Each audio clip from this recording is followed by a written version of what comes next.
Sandwich కి కావాల్సిన items butter, 2 chillies, capsicum, 4 breads, cabbage, tomato, coriander, carrot, onion. సన్నగా కొత్తిమీర కట్ చేసుకోవాలి. సన్నగా క్యాబేజ్ కట్ చేసుకోవాలి. సన్నగా ఆనియన్స్ కట్ చేసుకోవాలి. మిరపకాయ సన్నగా కట్ చేసుకోవాలి.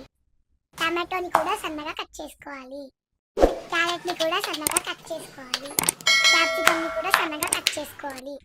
ఇప్పుడు శాండ్విచ్ ప్రిపేర్ చేయాలి. ఒక బౌల్లో onions, tomatoes, carrot, chillies, cabbage, కొత్తిమీర, క్యాప్సికమ్ వేసుకొని కలుపుకోవాలి. బ్లాక్ పెప్పర్, సాల్ట్ వేసుకొని కలుపుకోవాలి. బటర్ ఓపెన్ చేసుకొని బ్రెడ్ కి అప్లై చేయాలి. అప్లై చేసుకొని అన్ని మిక్స్ చేసిన కర్రీని బ్రెడ్ పైన పెట్టుకొని క్లోజ్ చేయాలి. పొయ్యి ఆన్ చేసుకొని ఒక ప్యాన్ పెట్టుకొని అందులో బటర్ వేసి అప్లై చేయాలి. ఆ శాండ్విచ్ ని పొయ్యి మీద పెట్టి ఫ్రై చేయాలి. దాని మీద బటర్ వేసుకొని కలుపుకోవాలి. అప్లై చేయాలి.